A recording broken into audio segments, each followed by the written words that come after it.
You're looking live at week 13 college football, the last regular season week of college football. And who's bringing you home? It's Wide Right CFB.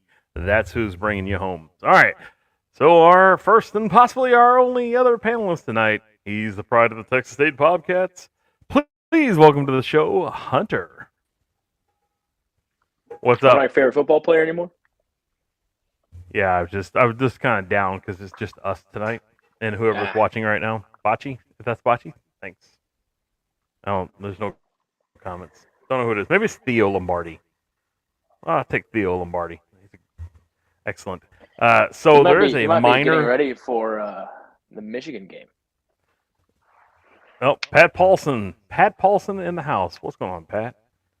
There was a minor scheduling snafu.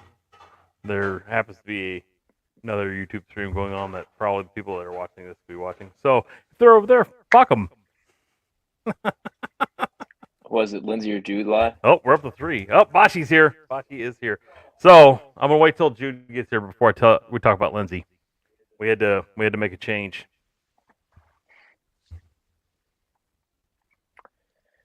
Just like how we never had a guest. Yeah, well, one of our guests was kind of a flake, and then one of them couldn't stop from spitting on people. So what are you gonna do, right? Yeah. Well, at least one of the guys has a job, and just kind of. Yeah, I didn't want to. So I'm gonna try to get Kyle on like next week, or like championship week. What do you think? I think we even throw in like a high school football rundown too. Why not? Yeah, I'm sure he's done with high school football right now. I'm sure he's like way done with it. Does it really stop? Well, I mean, for him it does because they lost. They're losers. Yeah, but they gotta get ready for next season. They gotta keep at it. So, like this is one of Hunter's teammates. He played youth football, high school football with him. They're friendly with each other. What do you say? Something like that. So, we used to spend a lot of time. Oh, Christian! Hey, Christian, hop on, man. You got a link. Yeah. I can't, guys. I gotta work. He's got a girlfriend. So the reason why you haven't seen Christian around a lot is because Christian has a girlfriend. I think he's got more than one. See, my dedication to the show is so great. I don't have a girlfriend. Yeah, that's not why you don't have a girlfriend, son. Yeah. So if y'all want to know what I'm doing right now, I'm kind of going through the games that we're going to talk about here in a little bit. We're just going to freestyle it until Jude shows up, or I get tired of waiting. So, which is really good because I've actually prepped part of the show with Hunter already. And it's not because we were sitting around doing nothing. We were actually talking about this. All right. Well, it's 100% why. But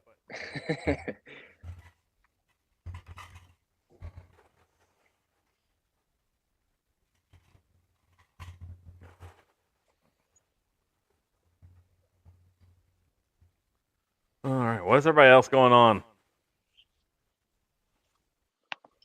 Face green smiling. All right.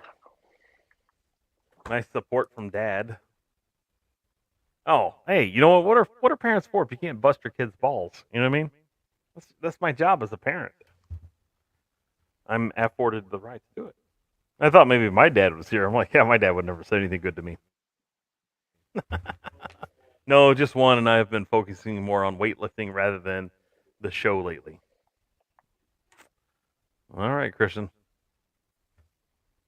I'm looking at my wife right now. You could log on and watch the show. We could use a few more viewers. Algorithm will like it too.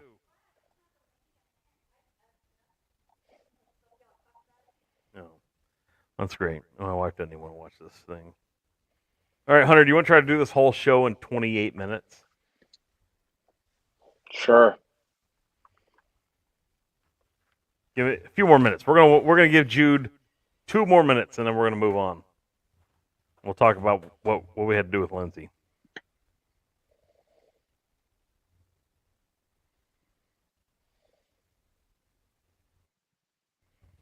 You got anything interesting, Hunter, to talk about?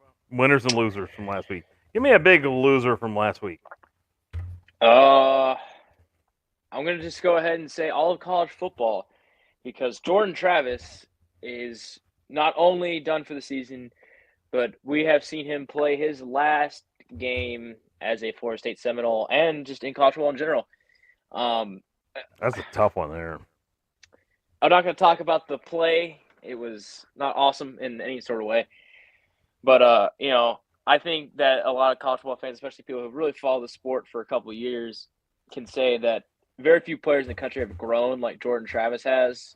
From a guy that was kind of thrown in the starting role and a lot of people didn't believe in it and wanted his job and wanted him to quit playing football. I mean, a guy that even considered quitting himself, stuck with it and, in my opinion, was a Heisman candidate, transformed the outlook of Florida State from a team that, was once great, from basically being Nebraska of the South to now having a legitimate shot at, playing in the national title game. And it just sucks that, his season, his career has to end that way and not with an opportunity to go and put himself in the history books, in the way that he wants. He still will lead Florida State as the leading passer, the leading scorer, or the leading non-kicker scorer at least, most touchdowns scored, stuff like that. It's just unfortunate he got injured, and I think that all of college football is a loser for him getting hurt like that. We all lost. All right. So we know if we got a loser, we got to have a big winner. Who's the big winner? I'll say Washington. Yeah, I'll go with Washington. Because what is it? They beat Oregon State, and obviously with the faltering of FSU a little bit, Washington's now in the top 4 for the playoffs. So they have a real opportunity to make it at this point. They were always outside looking in for the last few weeks. Now they're in the top 4. Let's see if it gets to their heads or not, and if the panelists think it will or won't. We'll find out. Well, when we talk about the panelists, we're talking about probably you and I. Oh, cool. So just throwing that one out there. I'm not trying to scare you off or anything. No, yeah. It's not looking promising right now for us. It's all right. We got as many people watching as we do talking in here. So, all right, Hunter. If we got a big loser, give me a big winner. Other than Washington. Other than Washington. I mean, all right. Jimbo Fisher is, I think we talked about him getting fired last week or whatever. I don't really care. Every day he wakes up to another, probably a few $100,000 in his bank account. Yeah, he's making more money per minute than I'm going to ever see in my rest of my life, I think. So there's some pretty good games on this week. Don't you agree? Well, it's rivalry week, so there's some good games, and there's a lot of rivalries between teams that are having completely different seasons. But when they play, it'll look like both teams are 0-0 because that's just how some of these games are played. You can't ever discount what rivalries mean to coaches, to fans, to players, to recruits. I think a lot of people that think that rivalries are dead are missing out. Yeah, that's a big deal. All right, give me one more big loser for the week, Hunter. I'm going to go with the Nebraska Cornhuskers. Losers of 3 straight. They were at one point looking like, oh man, it's no way we miss a bowl game, right? We're 5-3. We got 3 bottom feeder teams in front of us. We can beat probably all 3, at least one of them, right? No. Instead, Nebraska loses to Northwestern and Wisconsin and somebody else I don't know the name of right now. And now they're sitting at 5-6, and they have to play host to one of the best defenses and quite literally the worst offense in all of college football. So, all right, hey, watch out for 'em. Guess what? We got us another panelist. Long time no see, the pride of the Dripping Springs Tigers. Please welcome to the stage, Christian. What's up, Christian? I guess. Oh, hey, look at this. Hey, guys. Oh, man. You got to tell all your friends to watch. That way we get more than 2 people watching us right now, Christian. So how'd football go this season? How'd you do? We got our C and B team both got district, and our A team did not even get close to district. Well, sounds like they should have put more of the B and C team guys on the A team, huh? They did that for our last game, actually. Our last game had a bunch of C and B guys together, and one of the games before that had a bunch of the B guys on the C team. Well, there you go. Did you Cool. play a lot? Yeah, I was starting on offense and defense. Oh, There we go. you're Two-way Iron Man. player like Travis Hunter, but probably better. But probably better. Come on now, Hunter. Sorry, definitely better. So what else is going on, Jude? I mean, shoot, Christian. I'm trying to build games here for Jude. I don't know where Jude is. He's MIA. He's missing in action. He may be on the other live stream for all you know. I don't know.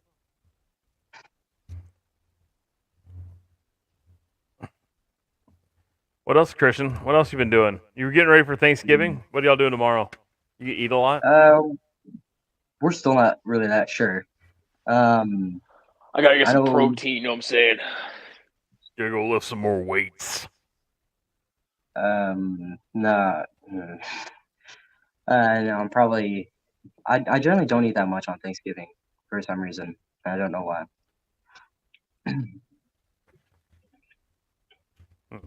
All right. What else is going on? So what about this girlfriend here, Christian? What are we talking about? You've been What about dodging us for 12 weeks. Actually, you've been dodging us for 14 weeks because we didn't count week 0. So Been about that long. Yeah. I Hey, did let the him have same. some private life. Don't give him too much shit. Where are you at right now? Are you in your room?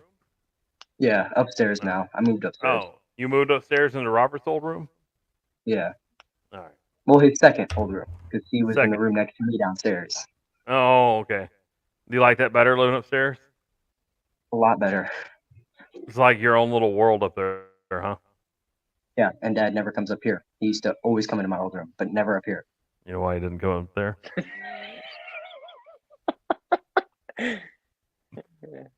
Christian knows why. He's just not going to say it because he knows his dad will walk up the stairs and whoop his ass. I could say it. It's too far for him to walk. Does he stand at the base of the stairs and yell out your name, Make you do stuff. screaming obscenities? He'll scream at me all the time from down there. He never comes up here. Christian! Wait till you get a phone call. What? Oh, is he texting you also? Christian, get down here and do this? No, he'll just yell from across the house. Nothing's changed. Oh, I'm kidding. I'm kidding. I've known Christian's dad for like probably 25 years plus. All right, well, we're in the first quarter, so let's talk about a couple of Service Academy games. Hunter, you're going to have to be the resident expert on this one because we've got nobody else on the panel other than Christian. We brought Christian here to talk about weightlifting and eating. So, Gotcha. so Hunter, go ahead and let's. Joey, I don't have your email. If you text me your email or if you message me on Instagram, I'll send you a link. That way, Hunter has somebody intelligent to talk to other than Christian because I'm not intelligent. Well, so Let's start off with the Air Service Force games. Academy. Air Force is playing Boise Boise State State. at 3 p.m. at Razorback Stadium. Oh, wait, hold on a second. At Albertson Stadium in Boise, Idaho. And this game starts at, what did I say? 3 p.m. And it's on Friday. So when you're recovering from your food coma and your wife's out there spending all your money, or your husband or whoever spends all the money, flip on the game and enjoy Wide Right CFBs. It's just a game. Yeah. So Air Force travels to Boise State. I'm not really sure if Zach Lair's playing. He didn't play against UNLV, I don't think, or he didn't play a ton. He ended up leaving the game a couple times. Yeah, Boise State did just fire Andy Avalos, but I don't see that stopping them from winning this game.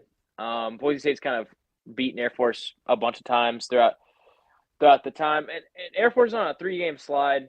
I don't see that changing. I think Boise State nabs a win.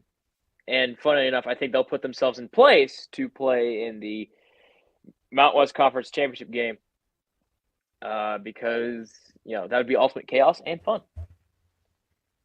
All right. Christian, what do you think? I'm not entirely sure. Um, You're supposed to say I what don't Hunter know. said. Back to you, Cass. Yeah, yeah. What I said. Yeah, that. We just got to roll like we did last year, right? All right. All right, Hunter. And then the only other Service Academy game this week is Navy at SMU. Now, this is a pretty big task because SMU, no joke. No, it's an 18-point spread, over under 45.5. So they foresee SMU holding Navy down. ESPN gives Navy a 4% chance. And I think most of this season I've been pretty realistic with the chances of the midshipmen. But this week, we're really about 4 or 5 days ago, the Navy midshipmen found out their sea service assignments. The seniors did, at least, and that's basically what their career is going to be in the Navy or the Marine Corps. And Navy's starting quarterback is going to be Xavier Arline. And since he is joining my brotherhood as an officer in the United States Marine Corps, I'm going to go with the midshipmen as they're led by one of the newest, probably going to be something a lot more interesting than what I am, and I can't tell you what I am. Kind of. I can tell you exactly what he is. He's a pain in the butt.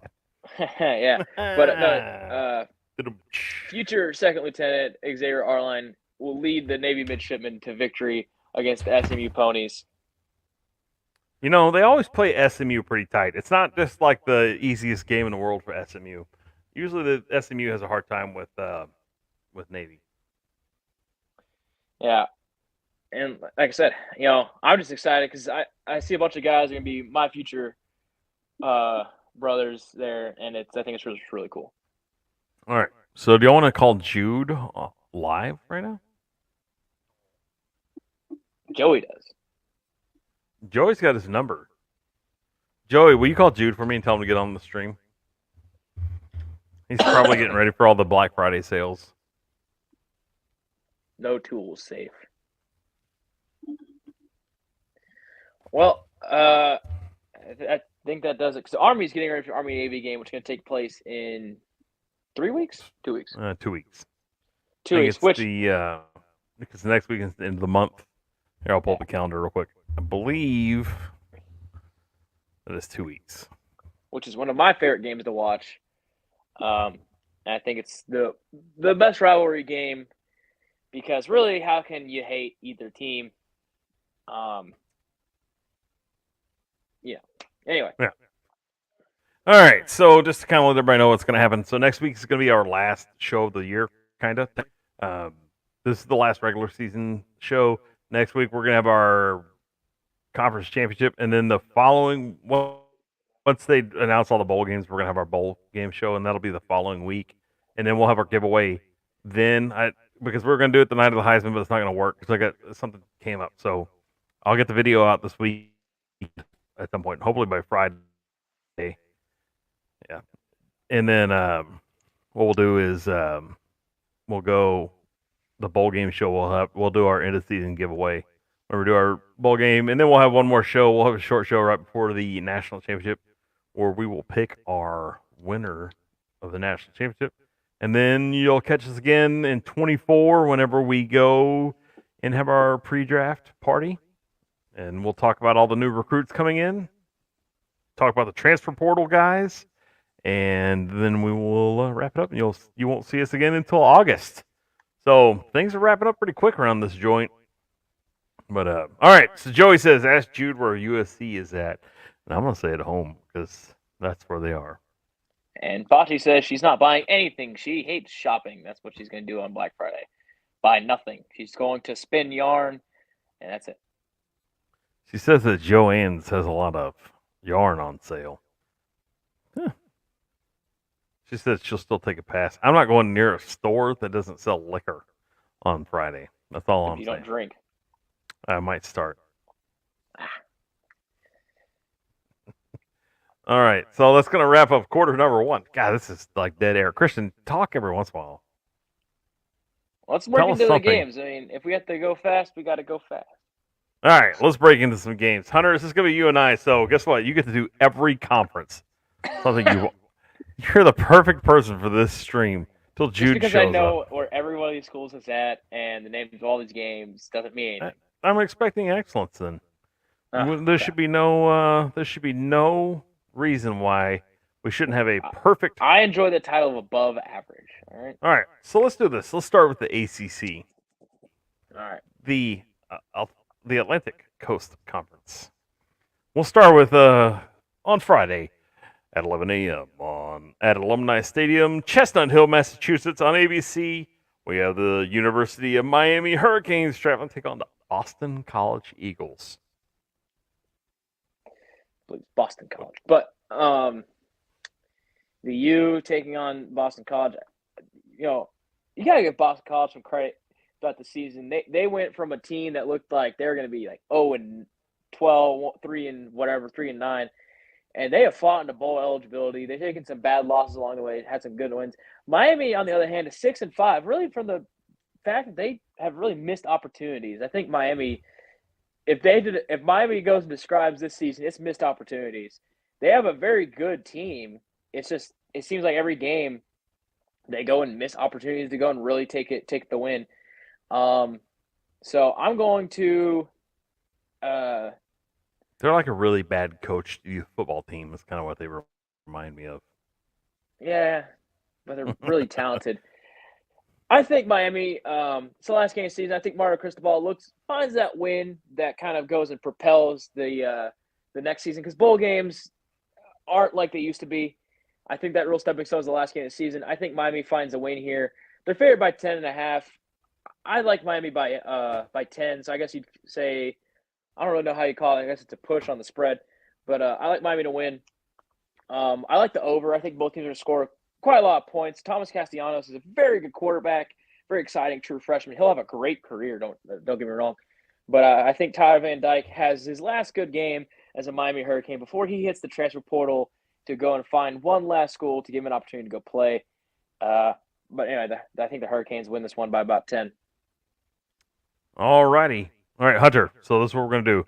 We're going to pick up the pace just a little bit on there. Christian, at any time, jump in and give your commentary. All right?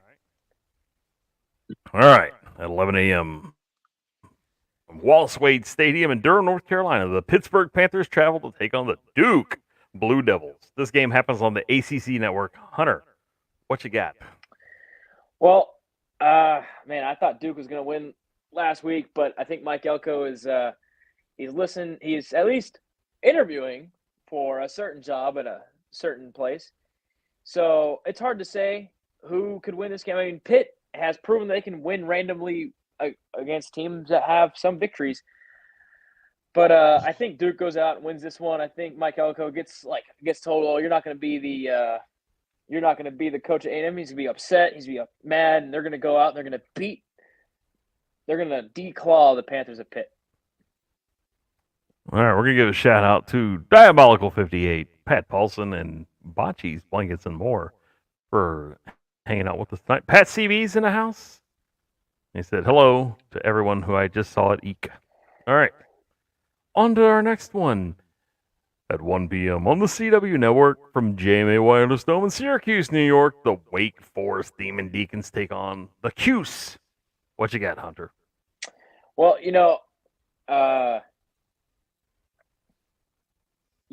Syracuse just fired Dino Babers this week. I don't think that's the right thing to do. I think that's going to hurt them, actually. I think he was a good coach. I think that just injuries really caught them in a bad way these last couple of years. And, they haven't really been successful since Dino Babers and, for the last, 30-something years. So I'm going to go on a limb and say he's the reason why Syracuse is worth anything, and they lose this game to Wake Forest in embarrassing fashion because these players just lost a coach that they love and believe in, and they just get dominated. All right, here we go. Our first rivalry matchup, I guess, what we're going to say. At 2:30 p.m. on the ACC network from Scott Stadium in Charlottesville, Virginia, Virginia Tech Hokies travel to take on the Virginia Cavaliers. What do you got? Well, Va Tech is near bowl eligibility. They have to win this game in order to be qualified for a bowl game or maybe in play in one. Virginia has routed off 2 surprising wins and 1 win against William & Mary. But it's a Commonwealth Cup and rivalries this and rivalries that. I think Virginia Tech wins this game so many teams that are 5-6 play really well, and they have their whole coaching staff. No one's getting fired or anything like that crazy. Well, maybe they might get like a new OC or DC. I don't know what their plan is there. But beyond that, I think Virginia Tech wins this game pretty solidly. I'm going to go with Virginia Tech by 10. All right, at 6 p.m. on ESPN from Bill Hill Griffin Stadium in Gainesville, Florida, the number 5 Florida State Seminoles travel to take on the Florida Gators in the swamp. Do the Gators stand a chance here? So this game's usually called the Sunshine Bowl, but I'm going to call it the Backup Quarterback Bowl this week because both teams have lost their starting quarterbacks for the season. Florida's fighting to get bowl eligibility. Billy Napier's coaching for his job. And you know what? In Florida State, they've survived so many games, and they've been gritty, and they've gutted them out. But I think the Seminoles win this game. But man, I could see Florida winning it just because it's gonna be a close game. Backup quarterbacks, it's so hard to say who will be good and who will be bad. Florida State's gonna gut out a win here, but it's gonna be tough. All right, at 7 p.m. on the ACC Network from Carter Finley Stadium in Raleigh, North Carolina, the unranked North Carolina Tar Heels travel to take on the number 22 Wolfpack of NC State. Hunter, quickly, what do we got? Well, UNC and NC State, same record. Both are playing for probably a better bowl game than hopefully playing for like a Holiday Bowl appearance, something like that. I don't really Mac Brown struggled to beat NC State these last few years, but NC State's had a couple players now say, hey, I'm hitting the transfer portal. I'm not going to play the rest of the year. I'm going to go ahead and sit out and do whatever, which I don't like, but football is a business, so sometimes people got to make business decisions. I think Mac Brown, there's been a lot of talk about retiring or not. I think they go out. I think the players play tough and win him a ninth game on the year here against NC State. All right, we're going to swap all over to the American Conference. Let's talk about the Memphis Tigers traveling to Temple to take on the Owls at 11 a.m. on ESPN from the Link where the Eagles play. Hunter, let's do about 10 seconds on these games. Memphis by 50. All right. At 12 p.m. on ESPN Plus from Rice Stadium in Houston, Texas, the Florida Atlantic Owls travel on to take on the Rice Owls. It's the Hoot Bowl. What do you got? These are two teams that have had seasons that could have been better. But I think depending on JT Daniels plays or not, that'll determine who wins and who loses. But I think Rice wins, by about 3 points. So I guess FAU covers, but that's about it. All right, I'm trying to run the text and the show right now. All right, at 1 p.m. on ESPN Plus from Dowdy Ficklin Stadium in Greenville, North Carolina, the Tulsa Golden Hurricane travel to take on the East Carolina Ice Pirates. Nobody wins. All right. At 1 p.m. on ESPN Plus from DATCU Stadium in Denton, Texas. That's what we call DATCU. The UAB Dragons travel to take on the Mean Green of North Texas. I'm going to go with the Dragons here. Both teams have had somewhat disappointing seasons, and you have UNT fans talking about how they chose the better UIW coach and things like that. So I'm going to go ahead and say that the Trident Trent Dilfers go and just run the ball straight through the heart of the North Texas Mean Green, and they go ahead. They're going to lose this game 28-14 because that just would make me feel satisfied inside. All right, at 6:30 p.m. on ESPNU from Ray J in Tampa, Florida, the Charlotte 49ers travel to take on the South Florida Bulls. The Bulls got anything for the Niners? I think so. The Bulls are a game away from bowl eligibility. Alex Gillespie's going to have them run about 800 plays in this game. They're going to play really fast. Charlotte, on the other hand, try to play really slow. They're a ball control style team. I think USF wins this game. It's a good game, I think, really. For a team that's 3-8, Charlotte plays hard. And I think South Florida's also a well-coached team as well. I'm going to go with 42-43. South Florida wins with a game-winning 2-point conversion. All right. We're going to head on over to the Big 12. You ready? Let's go on Friday, November 24th, 2023, year of our Lord. The number 13 Oklahoma Sooners host the Horned Frogs from TCU at 11 a.m. on Fox. This is at Memorial Stadium in Norman, Oklahoma. All right, Hunter. 10 seconds on Well, each one of these games. I don't know that TCU's ever won a game in Norman, and I don't think they win one this week. So I'm going to go with the Oklahoma Sooners here, and they're going to win by at least 10. All right, at Friday at 6:30 a.m. on that three-letter network, ABC from DKR, Texas Memorial Stadium in beautiful, lovely, wonderful, prestigious Austin, Texas. The Texas Tech Red Raiders travel to take on the number 7 Texas Longhorns. The Battle of Chancellor Spurs, what this game is technically called, though I would venture to guess even most Texas fans don't know that. No. So, Texas Tech has somewhat been a thorn in the side of Texas every now and then, and I hate doing this. I hate picking Texas games.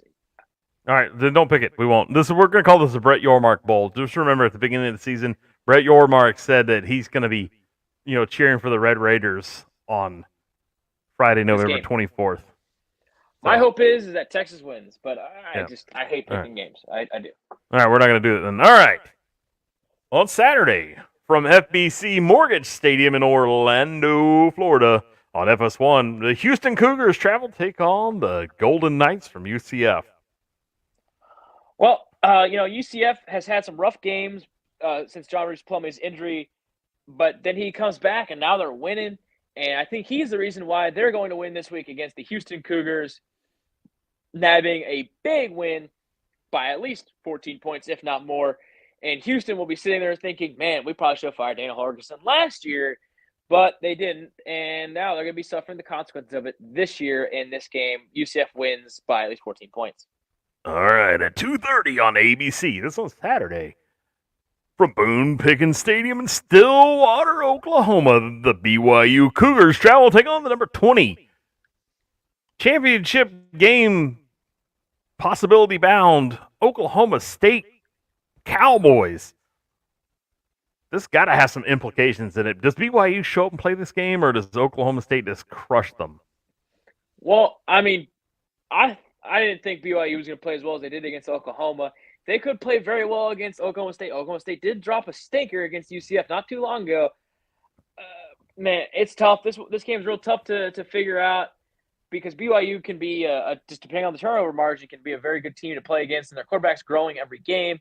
Ratzliff, first name, I forget his first name, Parker Ratzliff. He's a good quarterback. I think he plays a really tough-nosed style of football there, using his body on the line.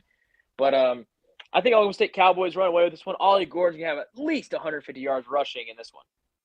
All right.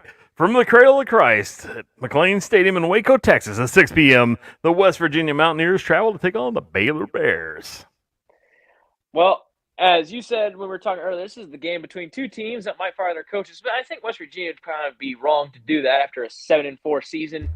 Looking like it's going to be 8-4. I think the West Virginia Mountaineers go in here and win the game, covering this 9.5-point spread. Baylor's done, man.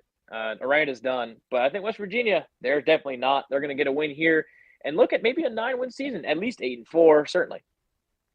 From Cincinnati, Ohio, Nippert Stadium at 6:30 p.m. on ESPN2, the Kansas Jayhawks travel to play the Cincinnati Bearcats. Rock, chalk, Jayhawk. All right, I'm going to let you name this. You're going to tell me that this next game is. I'm sure this has got a rivalry name at it from 7 p.m. At 7 p.m. on Saturday at 7 p.m. on Fox from Bill Snyder Family Stadium in Manhattan, Kansas. The Iowa State Cyclones travel to take on the number 19 Big 12 title championship game hopeful Kansas State Wildcats. What's the name of this game? Farmageddon. Farmageddon. These are two teams that are proud of their farming culture, and one that talks a lot of shit and doesn't back it up. Anyway. Man, you probably shouldn't go and poke the bear before the game. Oh, yeah. But, 7 p.m. Just remember that, whatever that guy's name was. Yeah. Anyway, the Cyclones, they're talking about, we still have a chance, a way to sneak in and backdoor it. I think that door is shut at 7 p.m. in the Little Apple because the Kansas State Wildcats do everything well, and Iowa State won't be able to stop it.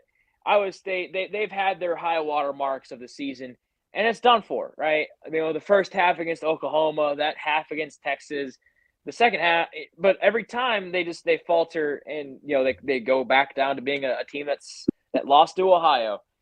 I don't think there's anything different here. Sure, it's a rivalry game, and I argued for it to be in the top 10, but I think K-State wins this game. I think they win it by a lot.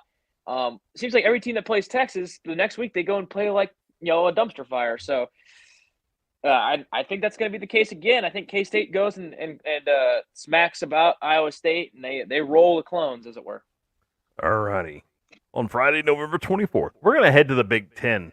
Did I fail to mention that? Sorry. Christian, at any time, jump in and give your thoughts.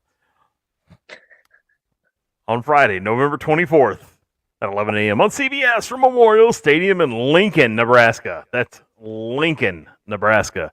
The number 17 Iowa Hawkeyes travel to take on the Cornhuskers. Does Nebraska score a point in this game? Oh, man. Do they get bowl eligible? Is Nebraska going to be bowl eligible after this game? That's a different question. I didn't say that. I don't. Nebraska, like I said, man, they were 5-3. They've lost 3 straight to end a 6-year deficit of not playing in a bowl game. That doesn't change this year. It'll be 7 years. Iowa's going to win this game in ugly fashion, 6-3. If you want to watch it, I don't know why you do that to yourself. You must hate having a good time, or you really love seeing really good defense for one team and really bad offense for that same team. All right, it's again, 6-3. All right, it's 6:30 p.m. on NBC from the Motor City, home of the Motor City Kitties, the Ford Field. The number 11 Penn State Nittany Lions travel to take on Sparty, the Michigan State Spartans. Does Penn State finally stab Sparty down and I the end of believe the season? Penn State's won this game the last 3 years in a row. I don't think that changes. It is also home to the ugliest trophy in college football. If you want to look up the Land Grant Trophy, it's terrifying. But we're gonna go with the Penn State Lions here, Nittany Lions here. I mean, Michigan State's fought hard to get to a point in the season where they're not going to finish 0-12, so I'll give them that. But I'm going Penn State. All right, this next game happens on the Big Ten Network on Saturday at 11 a.m. from Wright Stadium in West Lafayette, Indiana. There are 2 teams that we're looking forward to the offseason. It would be Indiana at Purdue. Well, at least one of these teams will be firing their head coach. It could be either of them. I don't know. But one of them will be canned after this game. No one wins. All right. At 2:30 p.m. on the Big Ten Network from Memorial Stadium in Champaign, Illinois. The bowl-eligible Northwestern Wildcats travel to take on Illinois, the Fighting Illini. Is their coach fighting for his job also? I mean, a less than stellar year, I don't think is a good reason to fire Brett Bielema after last year was a very good year. And I think Illinois wins this game. It's going to be like a tough, classic Big Ten game. There's about 400 different rushing plays, all of them for about the cumulative of a yard.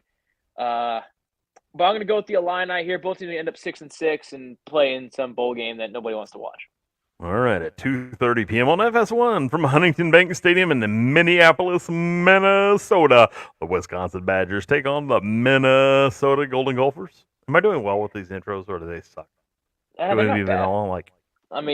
Yes, the Wisconsin Badgers are traveling to take on the Minnesota Golden My Gophers. father drives a Rolls Royce. Anyway, Wisconsin taking on Minnesota is known as the Battle of Paul Bunyan's Axe. Also, Northwestern Illinois have a trophy. I don't remember the name of it. It doesn't matter. Anyway, Wisconsin and Minnesota, Paul Bunyan's Axe. I think Minnesota won this game last year. Played jump around in the stadium. I think Minnesota wins this game. Gets to 6-6. Yeah. All right. John, to answer your question, yes. I'm not going to type it in. All right, it's 2:30 p.m. on the Big Ten Network from Piscataway, New Jersey. SHI Stadium, which means the Hitman's Lair. The Maryland Terrapins travel to take on Rutgers, the Scarlet Knights. I really think Rutgers should embrace the Sopranos more and really name their character more after the Sopranos. Rutgers. Yeah, I mean, Maryland went and fought hard with Michigan. They really gave them a good attempt. And in doing so, I think have completely expended themselves. an analyst of a different college football podcast that I particularly enjoy talked about teams that run out of gas a lot towards the end of the season. I think Maryland's going to run out of gas here, and I think Rutgers secures its 7th win of the season. I think their first 7-win season in quite a long time, as they're going to beat Maryland by at least 14 points, because why not?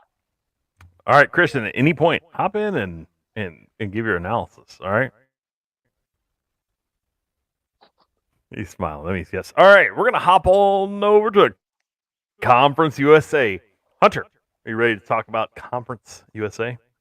Sure am. All right, on Saturday, November 25th, 11 a.m., from Elliott T. Bauer Stadium in Huntsville, Texas, or as we like to call it, Prison City, Middle Tennessee State. Blue Raiders.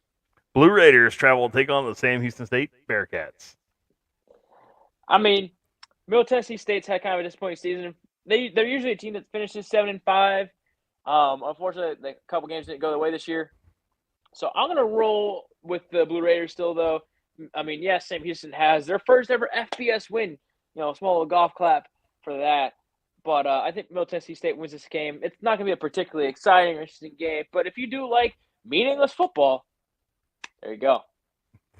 All right, at 2 p.m. from Ricardo Silva Stadium in Miami, Florida, the Western.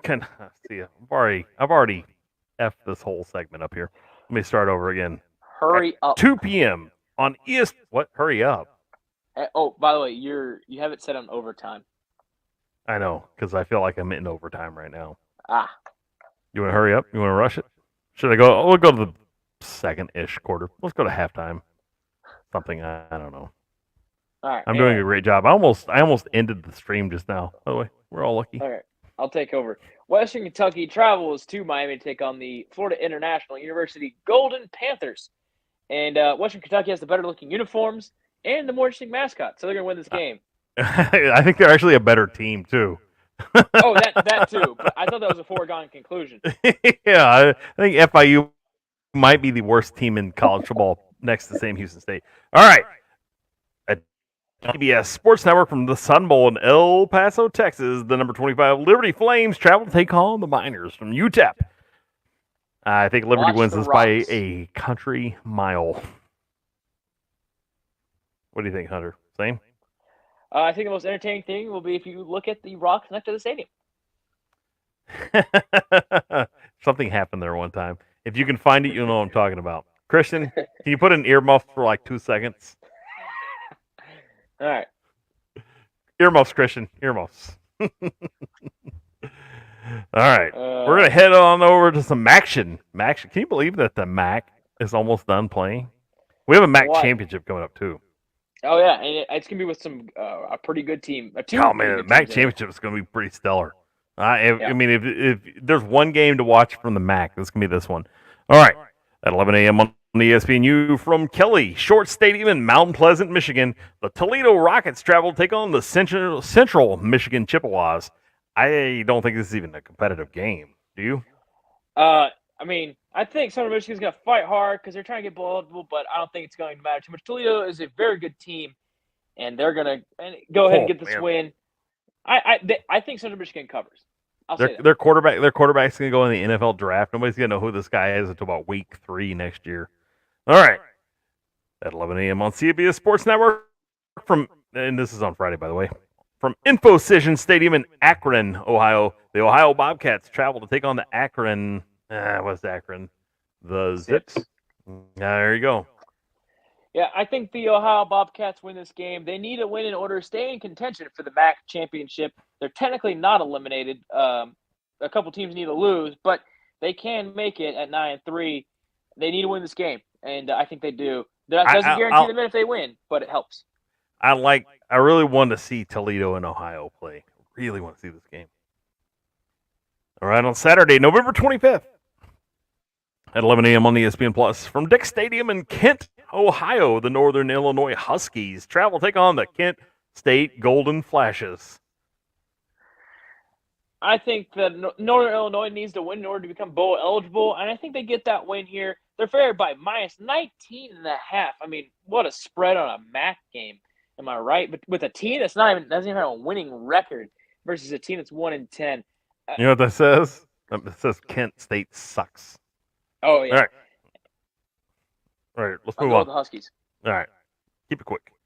At 11 a.m. on CBS Sports Network from Schumann Stadium in Muncie, Indiana, the Miami, Ohio Redhawks take on the Ball State Ballers. I guess they're like the Fighting Cardinal or something like that.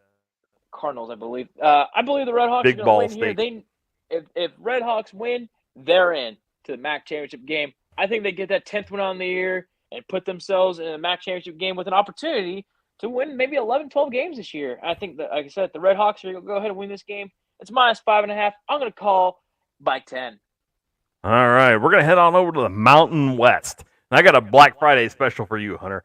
Friday, November 24th at 2:30 p.m. on CBS Sports Network from University Stadium in Albuquerque, New Mexico. The Utah State Aggies travel to take on the Lobos from New Mexico.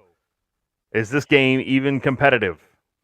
It's definitely going to be competitive. New Mexico fought hard to get their 4th win of the year last week. They're going to go ahead. I think they're going to win this game here and ruin Utah State's chances of making a bowl game. There you go. On Saturday, 2 p.m., Allegiant Stadium in Las Vegas, Nevada, with absolutely no TV coverage. The San Jose State Spartans, I think Trojans or Spartans, take on the Rebels from UNLV. Well, I mean, and the Spartans technically aren't eliminated from Mountain West championship game contention. If they win, they have a chance to get in, but they won't. UNLV operates one of the most exciting offenses in college football. A very interesting one, the Go-Go offense, operated by their offensive coordinator, Brendan Marion, coached by first-year head coach Barry Odom. UNLV is having a season they have not had since probably Randall Cunningham played for them. I'm going to go with the run-in Rebs here by way more than 2.5.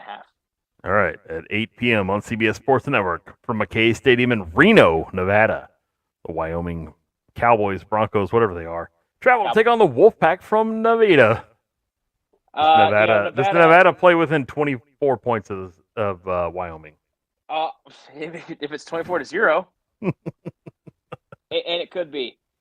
I mean, Wyoming generally wins the last game of the year. I think they win it here. I think they get to the 8th win on the year, and just keep it rolling. All right, and Brady Hoke's last game as a college football coach at 9:30 p.m. on Fox Sports 1 from Snapdragon Stadium in San Diego, California. The German translation for San Diego is a whale's vagina. The Fresno State Bulldogs travel to take on the Aztecs from San Diego State. I think the Aztecs go ahead and get Coach Hoke his last win, maybe ever. And Fresno State lost to New Mexico last week, so that's why I'm going. All right, another Mountain West game without TV coverage at 10 p.m. from Clarence T.C. Ching Athletics Conference in Honolulu, Hawaii. Christian, you've been to Honolulu before. What did you think about it? I did not go You flew into Honolulu. I'm almost for certain. Huh? No. You don't remember? I didn't go there. All right, so you've been to Hawaii. What was Hawaii like? Yeah. Did you like it? Thumbs up? 2 thumbs up. Yeah. 2 thumbs up. All right, there you go. Colorado State Rams travel to take on the Hawaii Rainbow Warriors. Warriors. All right. Colorado State's got to win this game in order to make a bowl game. I think they get it done. All right. Head on over to the Pac-12. Too bad Jude's not here. We could ask him some questions about USC. On Friday, November 24th at 7:30 p.m. Oh, we're not going to cover that game. We're going to go over to Saturday, November 25th, 2 p.m. on the Pac-12 Network from Rice-Eccles Stadium in Salt Lake City, Utah. The Colorado Coach Prime, Team Prime, the Colorado Buffaloes travel to take on the Utah Utes, the W's. To the Utes. Let me ask you this question. I'm gonna be serious about this. I'm not making fun of Colorado on this question. Will they play better this week without Shedeur Sanders? No. Not because Shedeur Sanders is talented. He makes mistakes. But their backup quarterbacks didn't show me anything last week for me to go and think that they're going to do well this week if the backup quarterbacks play. I'm not going to rag on Colorado too much. Their style of play does it for me because it is terrible. All right. At 2:30 p.m. on ESPN from Mountain America Stadium in Tempe, Arizona, the number 15. I'm going to repeat this one more time. The number 15 Arizona Wildcats take on the Arizona State Sun Devils. I forgot one thing real quick about the Colorado-Utah game. It's called the Rumble in the Rockies. This game, Arizona between Arizona and Arizona State, known as either the Duel in the Desert or the Territorial Cup. Sometimes we talk about rivalry games and teams playing like they're 0-0. This could be that game. I know Arizona's rattled off a bunch of wins. They've looked like a completely different team.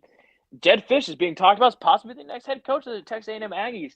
But I think Arizona State, they're going to fight hard in this game, but I'm going to go with the Wildcats. They've just shown me more, and I like them to win this game. I like Arizona State to cover, though. I think it's going to be kind of a more exciting game than people are giving it credit for. All right, at 6 p.m. on the Pac-12 Network from Stanford Stadium in Stanford, California. The number 18 Notre Dame Fighting Irish travel to take on the Stanford Cardinal because USC decided to take the rest of the season off. I mean, I think Notre Dame's probably winning 42-0. Yeah, they're gonna smash Stanford, I think. Just kind of looking. All right. Sam Hartman's last regular season game in college football. Yep. All right, at 9:30 p.m. on ESPN, the four-letter network, from the Rose Bowl in Pasadena, California. The Cal Bears travel to take on what possibly is Chip Kelly's last game as the UCLA Bruins coach. Who do you got in this one? Do you think UCLA goes up there and wins Bruins. this one? Oh yeah, I think so. I know Cal's about to, maybe be 6-6. I don't see it happening. I think UCLA wins this game. They're going to win Coach Kelly's last game as the Cal coach. I don't know why UCLA. They're going to go ahead and win this game. Yeah, I wouldn't get rid of that guy. That guy's pretty good. Pick your spread. Don't care. UCLA is winning. All right, so we're going to move over to the Southeastern Conference. So this game has got to have some kind of name to it. On Friday, November 24th at 3 p.m. on CBS from Razorback Stadium in Fayette, Arkansas, the number 9 Missouri Tigers travel to take on the Hogs from Arkansas. Hunter, Sam Pittman's going to be back next year. Are the Hogs going to win one for coach? It'd be funny if they did. But I think the Missouri Tigers would go ahead and win this game, get to that 10th win on the season. They're probably one of their best seasons since Barry Odom was their coach. I wouldn't be shocked if Arkansas won because it would make perfect sense, right? But I think Missouri's going to go ahead and win this game. And this game, I think it's like the Battle of the Ozarks or something like that. All right. Our next game happens on Saturday, November 25th. Excuse me. From Neyland Stadium in Knoxville, Tennessee at 2:30 p.m. on the SEC Network, the Vanderbilt Commodores travel to take on the Tennessee Volunteers. Well, a team that I would rag on for being way overhyped for all of the entire year and during the offseason has shown us what they are. They're going to be an 8-4 team, and that's it. Tennessee will beat Vanderbilt and finish season 8-4, and there you go. Is there any name for that game since they're both Tennessee teams? Oh, I'm sure. I just don't care, and neither does anyone watching this game. At 6:30 p.m. on ABC from Bobby Dodd Stadium in Hotlanta, Georgia, the number 1 team in the nation, in the world, in the universe, in the galaxy, the number 1 Georgia Bulldogs, Herschel Walker's Georgia Bulldogs, travel to take on the lowly, bowl-eligible Georgia Tech Yellow Jackets. I would say almost every year that this game would be 52-0 in favor of the Bulldogs. This game is good old-fashioned hate. That's what they call it down there in Georgia. And, Georgia has not lost a regular season game since 2020. Will that change this week? No. They'll beat Georgia Tech. Georgia Tech will fight for the first half. They'll probably keep within a score in the first half, but Georgia's going to come on the second half and put the Yellow Jackets down. Spray Wasps killer on them, I guess. All right, that's going to do it for the SEC. We got a whole bunch of SEC games we've either covered or we're going to cover in the final 8. All right, we're heading over to the belt, the Sun Belt. These games all happen on Saturday, November 25th at 11 a.m. from M&M Roberts Stadium in Hattiesburg, Mississippi, the number 1 team in the nation. I'm kidding. The Troy Trojans travel to take on the Southern Miss Welfare Stealing Golden Eagles. Did I squeeze that in? I'm not. This game happens on ESPNU if you care to watch it. I mean, if you want to watch one of the best G5 teams in the country play, I'm all for it, but Troy's crushing Southern Miss. All right, at 1 p.m. on ESPN Plus from SB Ballard Stadium in Norfolk, Virginia, the Georgia State Panthers travel to take on the Monarchs from Old Dominion. This game could be a high-scoring affair, and I'm going to go with it. I'm going to say Old Dominion wins 45-42 in a shootout. Shootout. Good old-fashioned shootout for us there to end the season. Yeah. I think so. All right. At 2 p.m. on ESPN Plus from Cajun Field in Lafayette, Louisiana, the Warhawks from UL Monroe travel to take on the Ragin' Cajuns from Louisiana.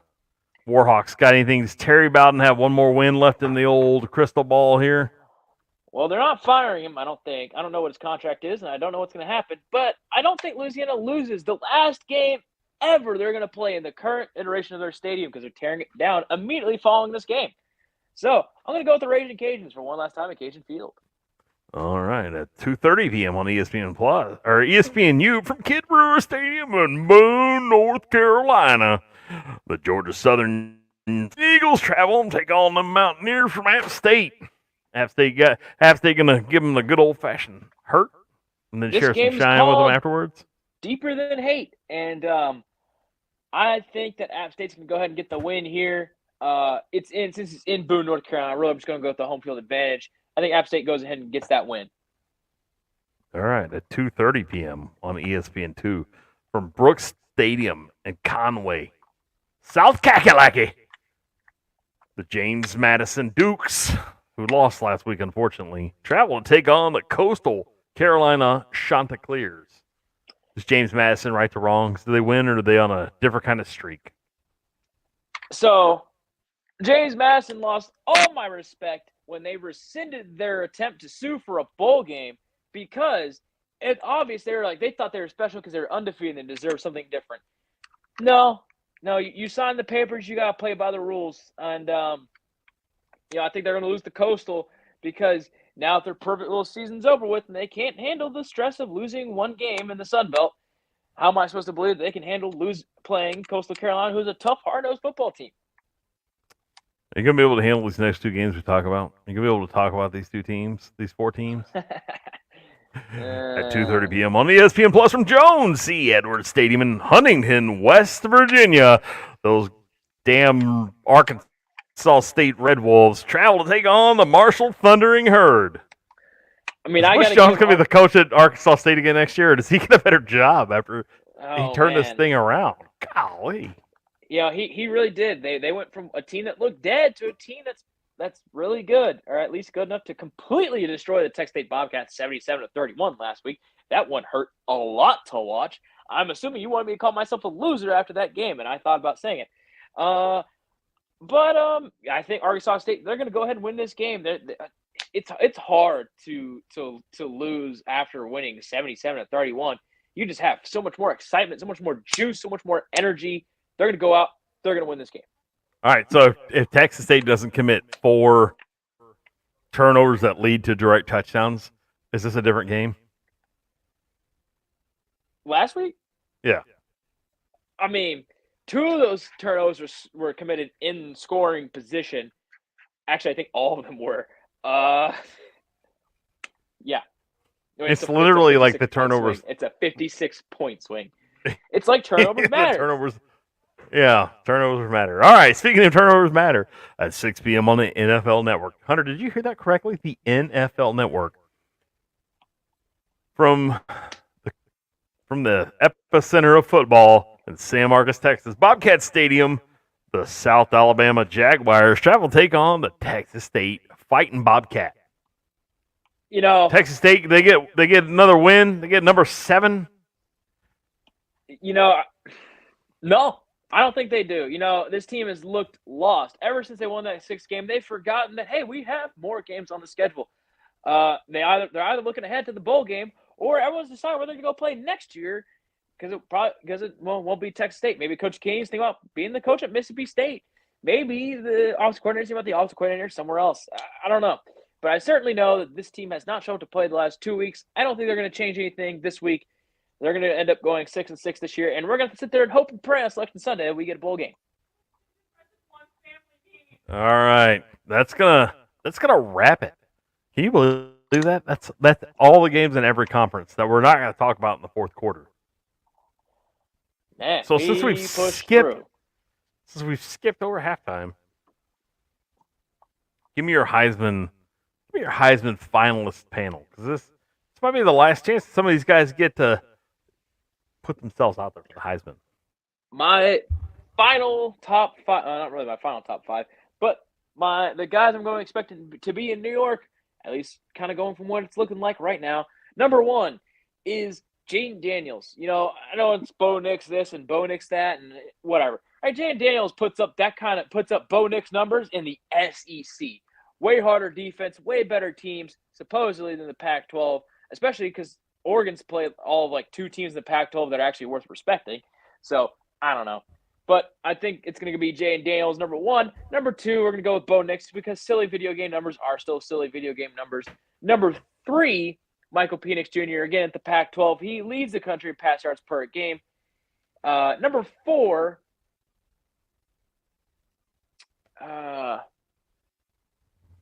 Marvin Harrison Jr. We'll see if that lasts past this week. And then number five, I'm going to go with the wild pick here. I'm going with T'Vondre Sweat of the University of Texas Longhorns. Make him sweat. He is the most epic medallion I've ever seen, and it's probably the size of a dinner plate. But it says "Make him sweat." All right, I like T'Vondre Sweat. He's not going to be in New York. I'm just telling you. I'm going to go with the three picks here. I'm going to go with Michael Penix Jr. I'm going to go with Michael Penix Jr. He'll be number one. Number two is going to be Bo Nix, and number three is going to be Jane Daniels, and that's the only three that are going to be in New York for the Heisman. Oh, that's right, because there's only three can go. Yeah, if it's three, I think Jane Daniels. I think they can take four. I've seen four there before. I don't think that they're going to take more than three. I think if Jordan Travis doesn't get injured, they got to take four. But right now, I don't think so. And unless something happens, unless Washington State beats Washington or something else happens, man, I don't see Michael Penix losing this thing. I'm going to go ahead and revise it then. I'm just going to go ahead and say I'm going to go with your three, but obviously Daniels 1, Nix 2, and Penix 3. Yeah, as long as Washington State, this is like a quarterback's award. It feels like now. It's really disappointing. I'd like anything more than a quarterback to be mentioned. Hell, I'd love a defensive lineman. If T'Vondre Sweat goes there, I don't know. You know, I'll wear a Texas jersey. Maybe I don't know. Maybe not. Where like I don't. So I have a rule or something like that. Adults don't wear jerseys. All right. If you're a jersey wearing adult out there, sorry, I'm just not a big fan. All right, so that's gonna wrap it up. Let's go to the fourth quarter. Goes by quick when it's just us. Christian, at any point, hop in and add some commentary. I will. Hey, talk. Finally, we got some out of them. All right, so Hunter, this is what I'm gonna do. I'm gonna take Jude's games, and you're gonna take your games. Okay. All right, we're going to start with our number 10 game of the week. We don't have a G5 game of the week because we went ahead and just blended them in. We just have our top 10 games of the week. 10 games to watch. So we're going to go with, you're going to have to help me with this, the Palmetto Bowl or something like that, right? Palmetto Bowl. The number 24 Clemson Tigers travel to take on the South Carolina Gamecocks. This game happens at 6:30 p.m. SEC Network from Williams-Brice Stadium in Columbia, South Carolina. This Spencer Rattler's possibly last game at home, or possibly last game period. Clemson's on a roll. Man, this is going to be a tough team to beat, but Spencer Rattler does not lose at home. Yeah, I don't know what it is. He plays so much better at home than he does anywhere else. This is going to be a tight game. I have Clemson winning this game 24-21. I'm going to go with the Gamecocks. They're going to win 31-24.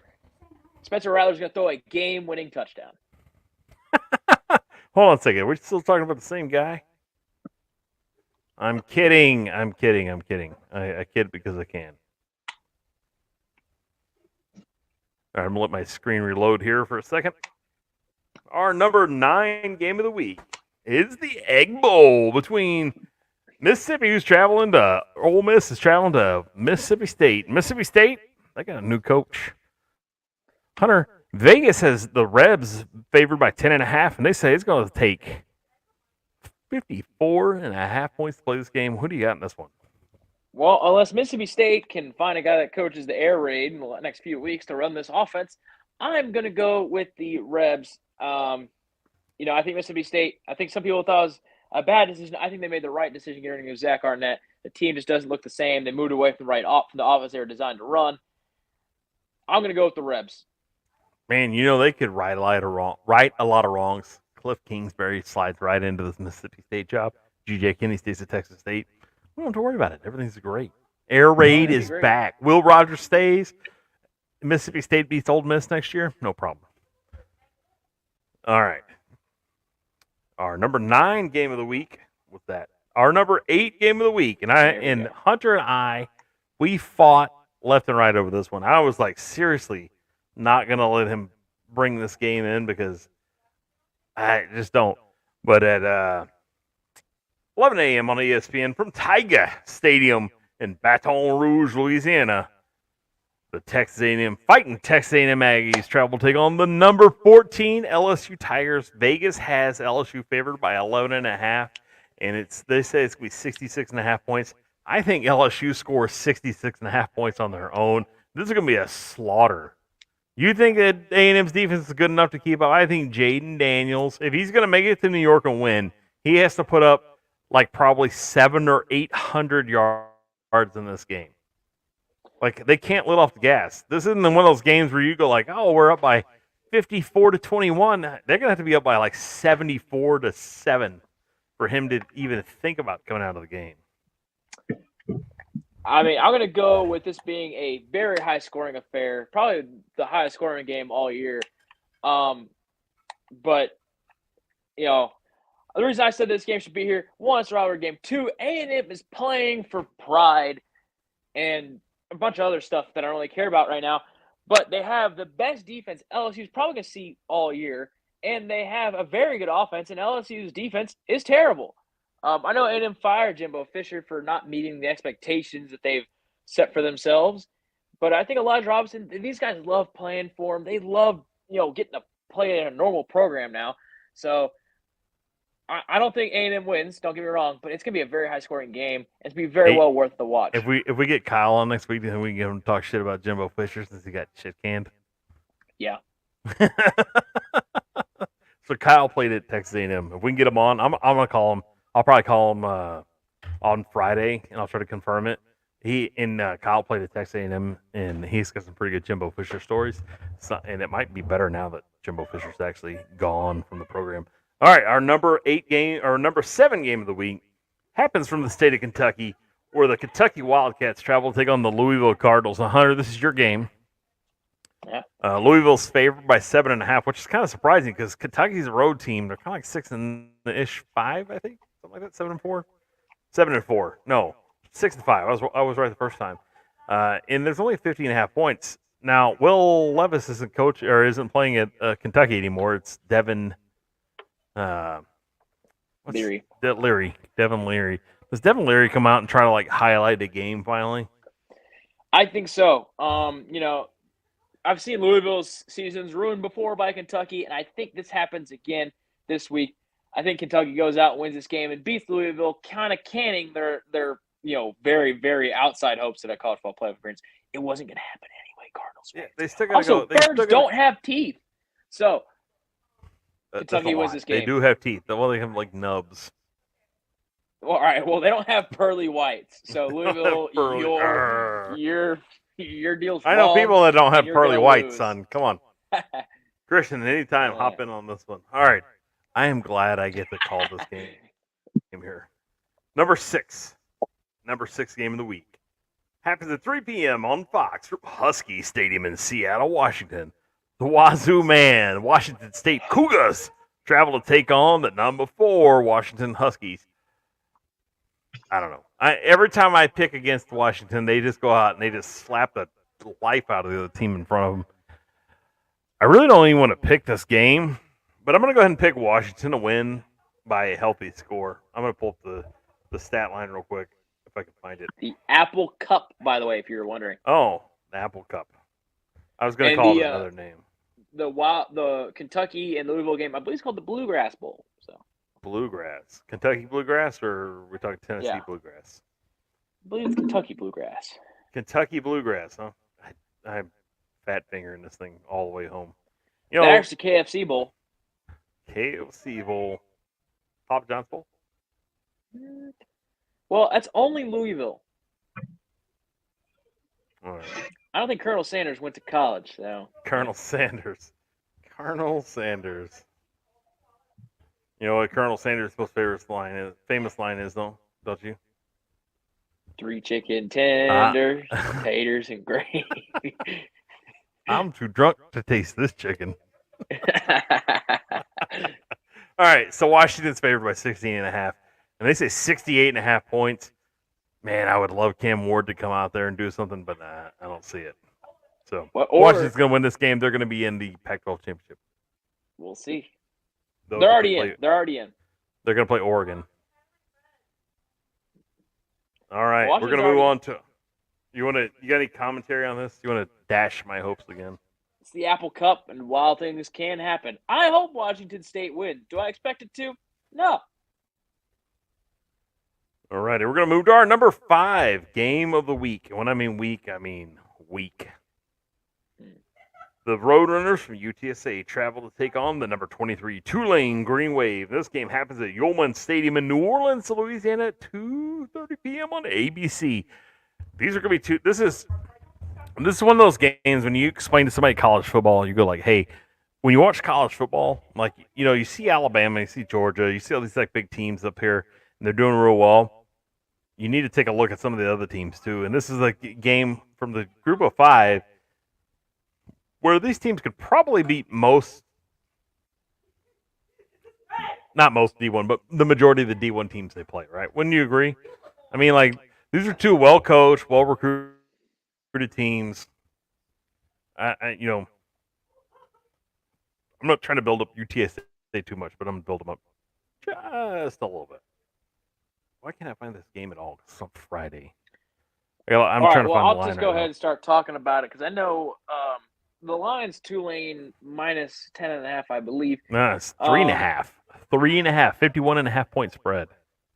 Well, you know, Tulane needs to win this game in order to continue to try and make the case that they deserve to play in a New Year's Six bowl game, and I think they're gonna go ahead and win it here.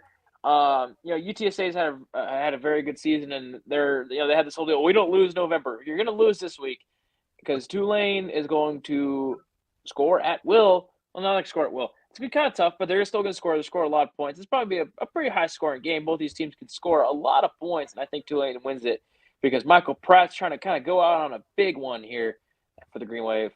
You know, he's only been in college for like 17 years now. I mean, he's probably a triple master at this point. Maybe a doctor. Dr. Pratt. Dr. Pratt. All right, so Dr. Pratt, they're going to win. All right, the number 4 game of the week, Hunter. All right. Would you like to guess what it is? Number 4 game of the week. I mean, I'm pretty sure it's the Iron Bowl. There you go. It happens at 2:30 p.m. on Saturdays on CBS from Jordan-Hare Stadium in Auburn, Alabama. The number 8 Crimson Tide travel to take on the Auburn Tigers, who lost to the New Mexico's. They lost to the Aggies last week. The New Mexico State Aggies at home.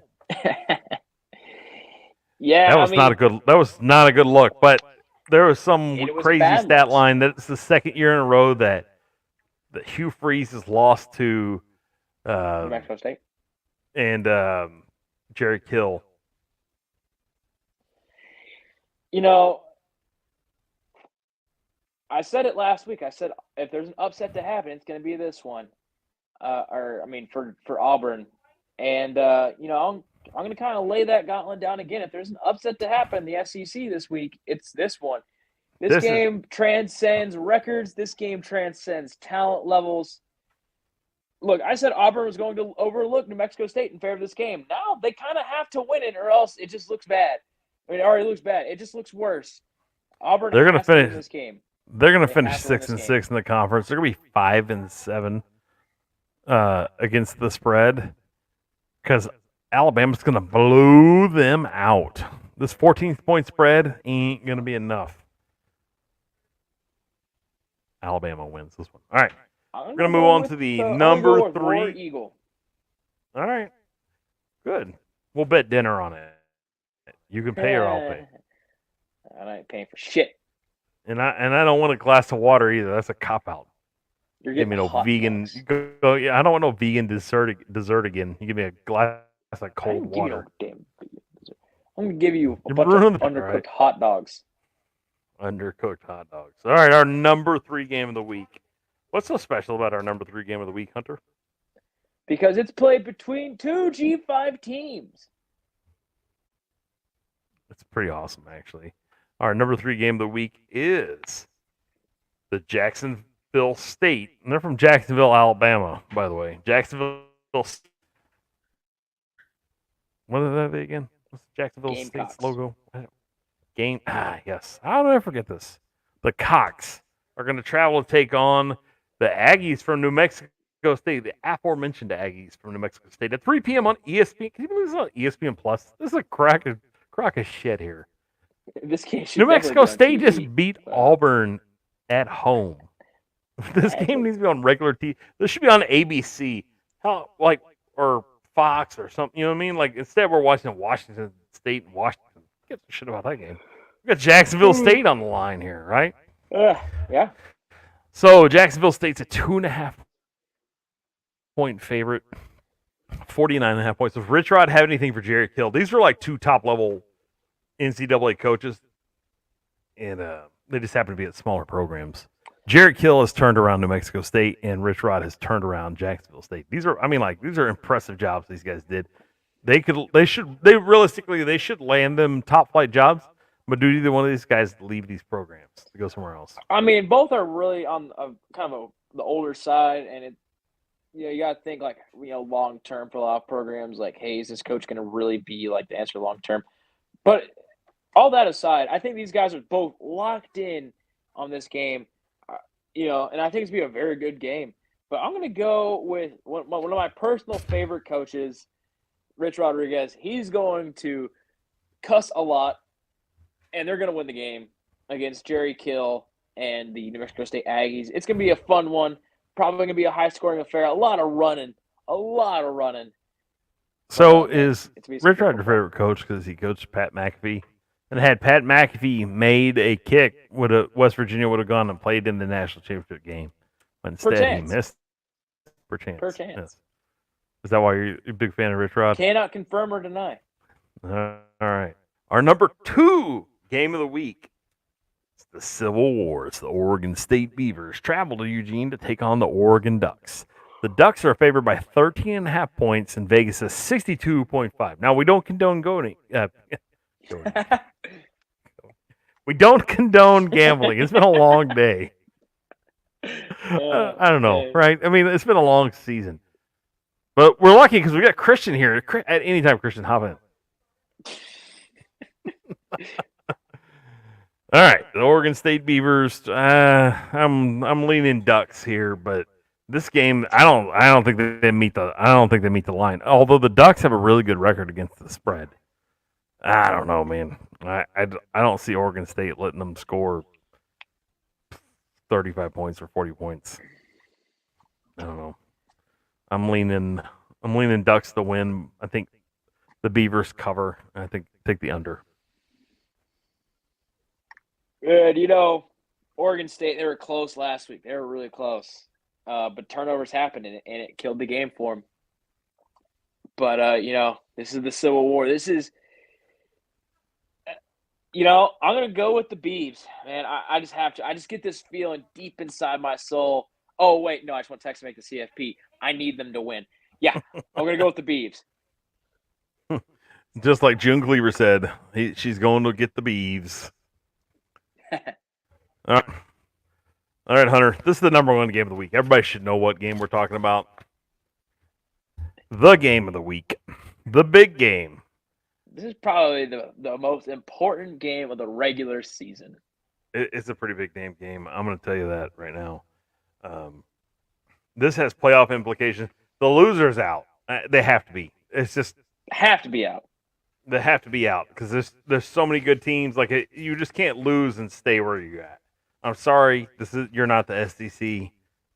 I'm not. I don't. Maybe Ohio State could back in if they lost because they did beat Notre Dame at home, and that would take a lot of different. Whoop-de-doo, Notre Dame lost to Louisville.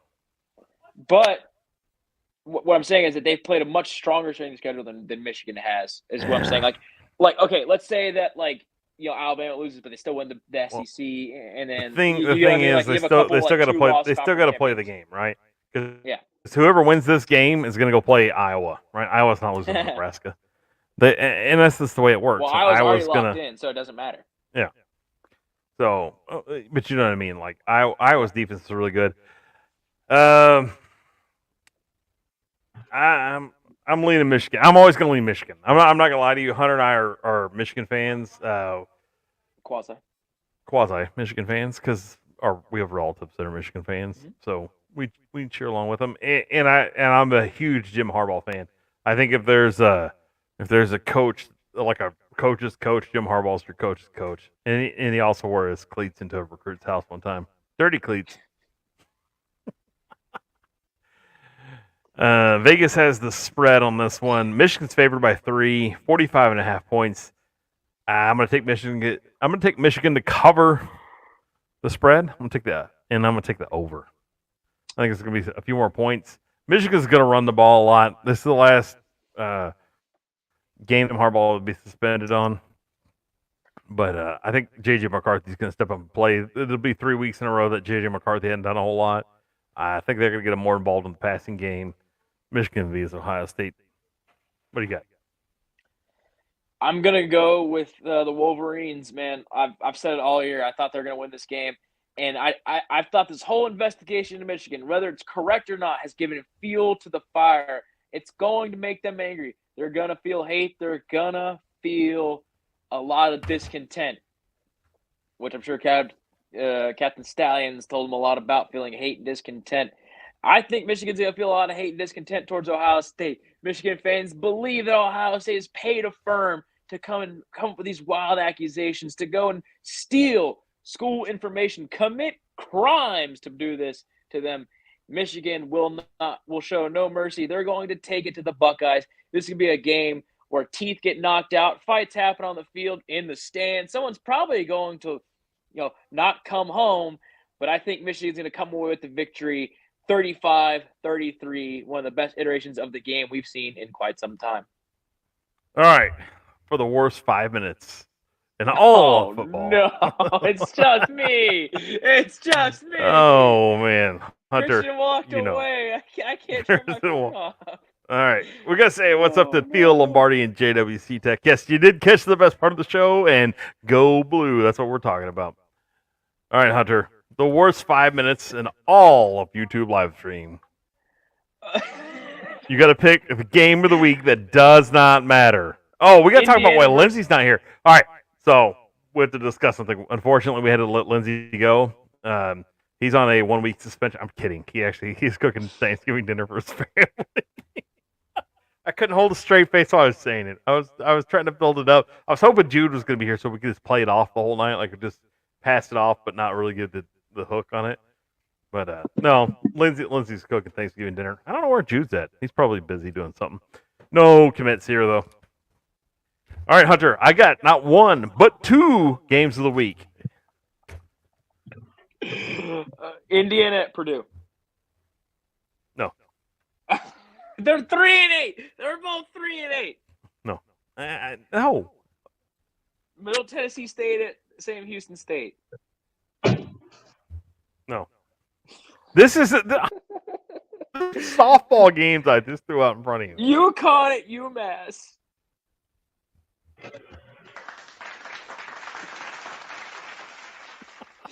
That's the first one. Terrible. This is all right. Terrible. FAU at Rice. No. Why? Rice is a good team. They're playing this. That's the Owl Bowl. Tulsa at East Carolina. Come on. No. UAB at North Texas. No. I like Dover too much to put him down like that. Can anybody in the chat guess too? Chat. What did I say? Anybody in the chat guess as well? I don't know. My brain is like mashed potatoes right now. I'm ready for sleep. Vanderbilt at Tennessee. Oh, come on. I would never down the Commodores. Yeah, I would. But no, that's not. This is abuse. Charlotte at South Florida. The 49ers and the Bulls are good teams. No. Colorado State at Traditional Hawaii. powerhouses. What? Excuse me, what? Colorado State at Hawaii. It only took you 47 attempts. I'm literally just scrolling through like which teams both have losing records. All right. But of course, so you don't next pick week, the two teams who are 3-8. all right. So next week we're not gonna have this segment. I'm gonna save it. We're gonna do 3 bowl games. The worst bowl games. The worst bowl game. The toilet bowls, as it were. The toilet bowls. Oh, that's even better segment name. The toilet bowls. All right, I'm ready to wrap this thing up. How about you? I'll take my check in the mail. You Yeah. take your check in the mail. I'll buy you dinner tonight. You're welcome. All right, Christian. Christian, man, it's so good to have you on. You gonna come on next week? I'll try. Okay. I got to lift Listen to me. He's like, weights, yeah, I'll try. Hey, give us a hit one of the guns up there for the ladies. You know what I mean? Come on, show us the gun. Oh, look at that! Hunter, put your arm down. Chris embarrassing you. Hey, I can do 23 pull-ups and run an 18:33 mile. Yeah, you don't want to get past up. You don't want to get past up with Christian. All right, so I'm going to answer for Christian. I'm going to put him on solo real quick. He's going to say hi and bye. Say hi and bye, Christian. Bye. No, bye. Back to you, Cass. All right. All right, Hunter. What do you got, bud? As always, go Navy. Beat SMU. Army. Yeah. Hook 'em horns and eat 'em up cats. All right, just like Bocce said, happy Thanksgiving to everybody out there. I hope everybody can spend some time, enjoy some football, spend some time with some family, or watch some live streams. I'm sure Power Stroke Jude might be live tomorrow night, or as I like to call him, Cool Jude Santa Cruz. I'll get that video out this week. Look for the video explaining the rules of our end of the season giveaway. I did not forget about JWC Tech or Bocce, your stuff. I'm going to put it in the mail on Friday. I just had a hellacious week. I got everything resolved. Everything's good. We're aces. And remember, the team that scores the most points always wins the game. Thanks for watching.